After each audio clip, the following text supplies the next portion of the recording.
বাড়ি ঘেঁষে বাড়ি করাকে কেন্দ্র করে বচসার জেরে দেওরের হাতে বৌদি খুন। বুধবার সকালে ঘটনাটি ঘটেছে পোলবার আলীনগরে।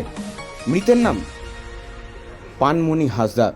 পুলিশ ও স্থানীয় সূত্রের খবর, বছর কয়েক আগে পানোর স্বামী মারা গিয়েছেন। তার এক ছেলে এক মেয়ে রয়েছে। মেয়ের বিয়ে হয়ে গিয়েছে। ছেলে ভিন রাজ্যে সোনার কাজ করেন। পানমণি বাড়িতে বৌমাকে নিয়েই থাকেন। আজ সকালে নিজের বোনের সঙ্গে বাপের বাড়িতে যাচ্ছিলেন পানমণি। বাড়ির কাছেই রাস্তায় দাঁড়িয়েছিল পানোর দেওর অমিত হাসদা। পিছন থেকে অমিত ধারালো কিছু দিয়ে বৌদির গলায় আঘাত করে ঘটনাস্থলে লুটিয়ে পড়েন পানমণি। পানমণি বোনের চিৎকারে আশেপাশের লোকরা ছুটে এলে চম্পট দেয় অমিত। এরপর পানমণিকে তড়িঘড়ি চুঁচুড়া হাসপাতালে নিয়ে গেলে চিকিৎসকেরা মৃত বলে ঘোষণা করেন। পুলিশ সূত্রের খবর, এদিন থানায় গিয়ে আত্মসমর্পণ করেছে অমিত। সরাসরি দেখছেন মিতার ছবি। পানমণি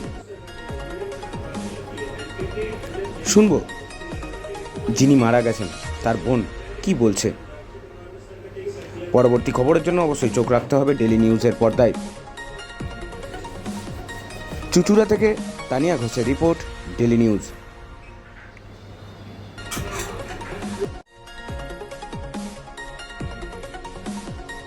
ওদের ঘর করছিল জায়গা, আমার দিদি বলছে আমার দিয়ালের দিক দিয়ে তুমি দিয়ালটা তুলবে না, তুমি আমার দিয়ালটা ছেড়ে তুমি দিয়ালটা তোলো।